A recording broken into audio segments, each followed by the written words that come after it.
2020 সালের জানুয়ারি থেকে তথা 3 বছর, এই 3 বছরের অভিজ্ঞতায় আমি দেখেছি আমার শ্রদ্ধেয় পিতা আব্দুর রাজ্জাক বিন ইউসুফের প্রোগ্রামের পিছনে লক্ষ্য উদ্দেশ্য থাকে দাওয়াতি কাজ। দাওয়াতি কাজ লক্ষ্য উদ্দেশ্য থাকে দেখেই তিনি কোনোদিন মানুষের কাছে হাদিয়া এবং পাথেয় মর্মে চুক্তি করেননি। কিন্তু যারা তাদেরকে প্রোগ্রামের জন্য নিয়ে যায় তাদের সকলের উদ্দেশ্য সব সময় দাওয়াতি কাজ থাকে না। এটা আমার 3 বছরের অভিজ্ঞতা। বরং আমাদের দেশে চলমান প্রোগ্রামগুলোর দুটো লক্ষ্য উদ্দেশ্য। কমিটি কিছু আদায় করবে, বক্তা কিছু হাদিয়া পাবে, এই মর্মে একদিনের সম্পর্কের ভিত্তিতে প্রোগ্রাম হয়। কয় দিনের সম্পর্কের ভিত্তিতে বলেন তো? একদিনের সম্পর্কের ভিত্তিতে, এক রাতের সম্পর্কের ভিত্তিতে প্রোগ্রাম হয়। কিন্তু আমি দেখলাম যে আমার শ্রদ্ধেয় পিতার নিয়ত দাওয়াতি কাজ, এই নিয়তে তার কোনো ত্রুটি নাই। তখন ধীরে ধীরে আমি এই সিদ্ধান্তে উপনীত হলাম যে আমাকে ওই রকম একটা পরিবেশ তৈরি করে দিতে হবে যেই দিন এই প্রোগ্রামগুলো শুধুই আল্লাহর সন্তুষ্টির জন্য হবে, যেই দিন এই প্রোগ্রামগুলো শুধুই দাওয়াতি কাজের জন্য হবে, যেই দিন এই প্রোগ্রামগুলো শুধুই ফি সাবিলিল্লাহ হবে, যেখানে কমিটিরও কোনো স্বার্থ থাকবে না, যেখানে বক্তারও কোনো স্বার্থ থাকবে না, শুধু আল্লাহর সন্তুষ্টির জন্য প্রোগ্রাম আয়োজন করা হবে। এই লক্ষ্য এবং উদ্দেশ্য নিয়েই দাওয়া ইলাল্লাহর যাত্রা। আমাদের প্রথম এবং সবচেয়ে বড় প্রজেক্ট হচ্ছে মক্তব।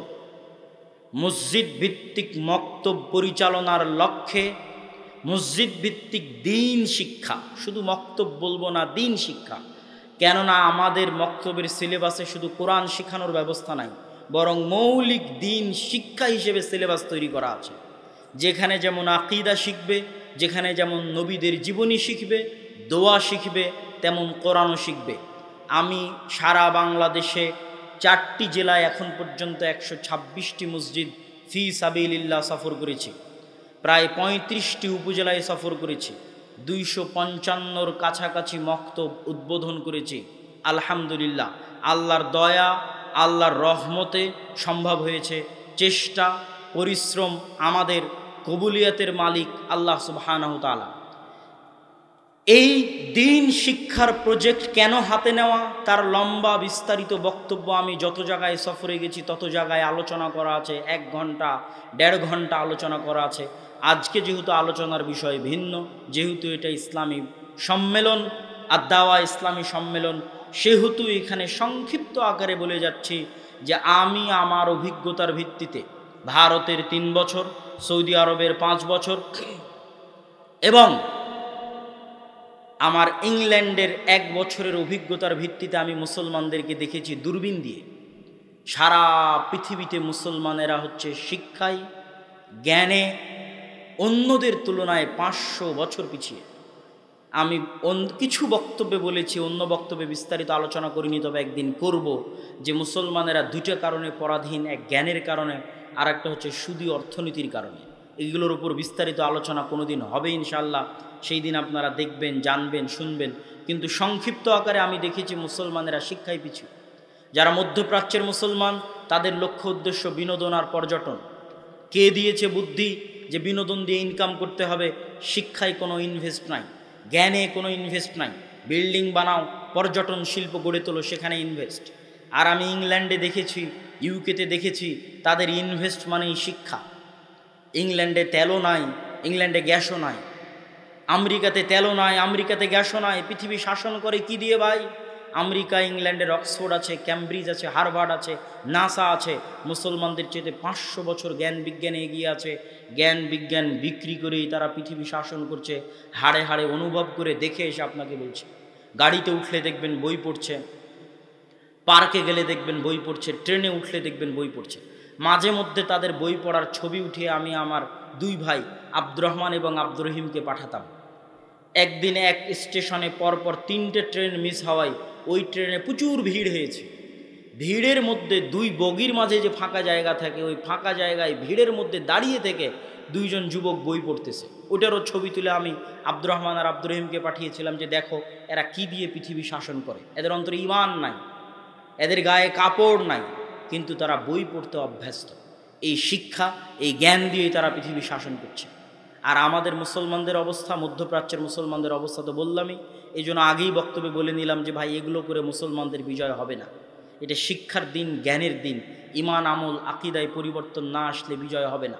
আর আমাদের বাংলাদেশের অবস্থা দেখেন, বাংলাদেশের যত বড় বড়, যদি যারা দায়িত্বে আছে তাদের কথা বলেন, টাকা আসলেই রাস্তা তৈরি করতে হবে, ব্রিজ কালভার্ট নির্মাণ করতে হবে, সেতু ফ্লাইওভার নির্মাণ করতে হবে। শিক্ষার জন্য কোনো প্রজেক্ট নাই, জ্ঞানের জন্য কোনো প্রজেক্ট নাই। আর যদি মসজিদ কমিটির কাছে যান, তাহলে মসজিদ কমিটির কাছে টাকা আসলে এসি লাগাতে হবে, ছাদ ঢালাই করতে হবে, টাইলস লাগাতে হবে। শিক্ষার জন্য কোনো বাজেট নাই। ওই মসজিদের কমিটি আপনি আমেরিকানদের করে দেন, ইউরোপিয়ানদের করে দেন, মসজিদের ফান্ডে যদি 10 টাকা থাকে, তাহলে 10 টাকার 5 টাকা আমেরিকানরা আগে শিক্ষায় ব্যয় করবে। ভাই, যেই মসজিদ আপনি এসি দিয়ে তৈরি করছেন, ওই মসজিদের আশেপাশে তো গাঞ্জাখোর, মদখোরে পরিপূর্ণ হয়ে গেছে। মসজিদ স্বর্ণ দিয়ে বানিয়ে কি করবেন? যেখানে মসজিদের আশেপাশে সব গাঞ্জাখোর, মদখোর, জুয়া, অনলাইনে জুয়া, মোবাইলে জুয়ায় পরিপূর্ণ হয়ে গেছে, ওই মসজিদ স্বর্ণ দিয়ে বানিয়ে কি করবেন? আপনি ওই মসজিদে 10টা টাকা থাকলে 5টা টাকা শিক্ষায় ব্যয় করেন। মসজিদ না থাকলেও মানুষ খোলা মাঠে সালাত আদায় করবে। মুসলমানদের এই ভয়াবহ অবস্থা দেখেই আমার এই প্রতিজ্ঞা নেওয়া যে মুসলমানদের শিক্ষার জন্য কাজ করতে হবে। নওগাঁ, জয়পুরহাট থেকে যত উত্তরে যাবেন তত মসজিদে মক্তব নাই। যে কয়েকটা মসজিদে মক্তব আছে সেগুলো অবহেলিত প্রতিষ্ঠান। বড় বড় প্রতিষ্ঠান দিয়ে সারা বাংলাদেশে পরিবর্তন আনা সম্ভব নয়। বড় বড় প্রতিষ্ঠান, সেটা যত বড় মাদ্রাসাই হোক, সারা বাংলাদেশের 2% ছেলে মেয়ে ওখানে পড়তে যায়, বাকি 98% মুসলমানের সন্তান। এরা দিন শিখবে কোথায়? এই একদিনের জালসা দিয়ে দিন শেখা সম্ভব? তাহলে এই সন্তানেরা যদি দিন না শিখে, এদেরকে শিক্ষা কে দিচ্ছে জানেন? আপনার সন্তান, আপনি জন্ম দিয়েছেন, শিক্ষা দিচ্ছে ইবলিস। আমি দেখে এসেছি, সন্তান জন্ম দিবেন আপনি, সন্তানকে শিখাবে ইবলিস। আমার বহু বক্তব্যে তার উপর বিস্তারিত বলা আছে যে ইউরোপের অবস্থা কি। সেখানে সন্তান আপনি জন্ম দিবেন, শিক্ষা দিবে ইবলিস। আপনার দেশে ওই অবস্থা হতে যাচ্ছে। সন্তান আপনি জন্ম দিচ্ছেন, টাকা দিয়ে মসজিদ বানাচ্ছেন, কিন্তু আপনার সন্তান পড়ছে ব্রাকে, আপনার সন্তান পড়ছে খ্রিস্টান মিশনারির স্কুলে। কেননা শিক্ষার ব্যবস্থা আপনার কাছে নাই। সারা বাংলাদেশে সবচেয়ে শ্রেষ্ঠ স্কুল খ্রিস্টানদের পরিচালিত। আজও এখনো শ্রেষ্ঠ স্কুল তারা পরিচালনা করছে, কেন? তারা জানে শিক্ষা কি জিনিস, শিক্ষার মূল্য কি। ব্রাকের ওয়াকফ করা জমি নাই, বিল্ডিং নাই, কিন্তু ব্রাক সারা বাংলাদেশে হাজার হাজার স্কুল পরিচালনা করছে ভাড়া জমিতে, ভাঙা টিন দিয়ে ভাড়া জমিতে পরিচালনা করছে।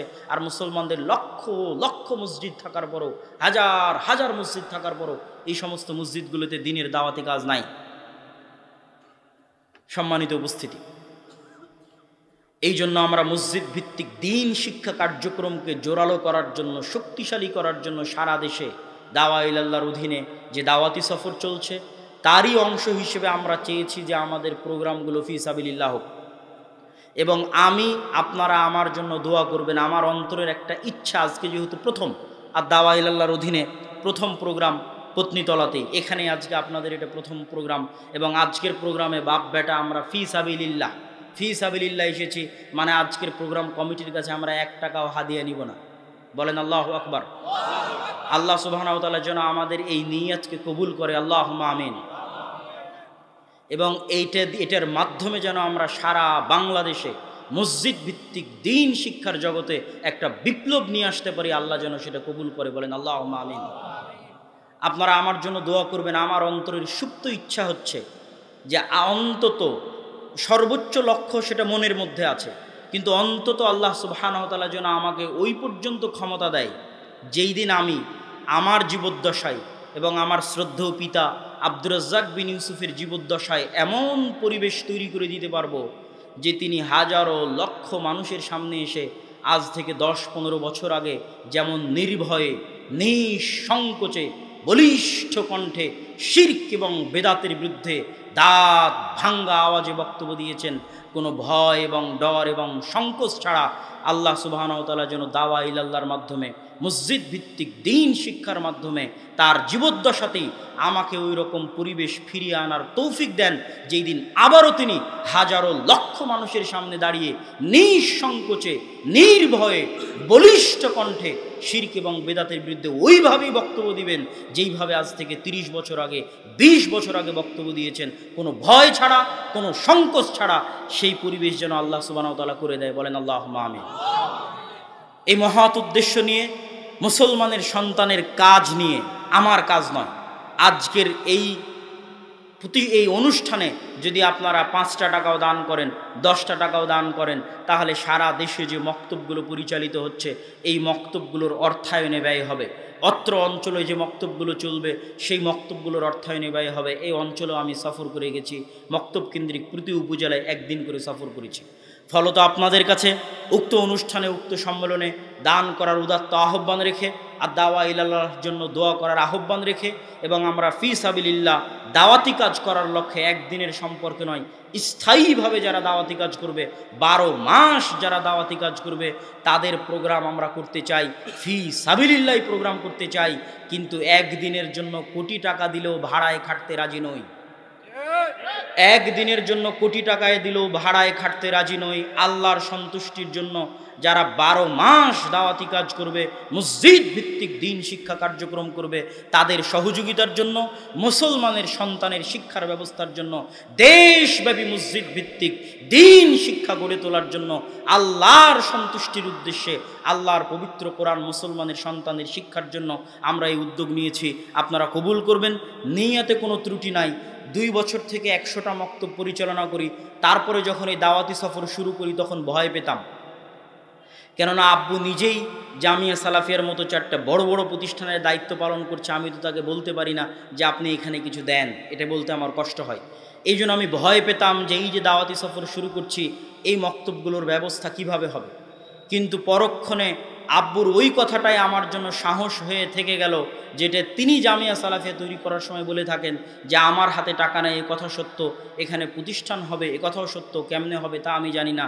এই কথাকে সামনে রেখে আল্লাহ সুবহানাহু ওয়া তাআলার উপর ভরসা করে সারা দেশে মসজিদ ভিত্তিক দিন শিক্ষা কার্যক্রম পরিচালনা করার জন্য মাঠে নেমেছি। কেমনে এগুলো পরিচালিত হবে, কিভাবে পরিচালিত হবে, কার অর্থায়নে পরিচালিত হবে তা আমি জানি না, তবে এতটুকু বিশ্বাস করি যে এটা হবেই হবে এবং আল্লাহ সুবহানাহু ওয়া তাআলা এটাতে সহযোগিতা করবে। কেননা আমার নিয়তে চুল পরিমাণ ত্রুটি নাই।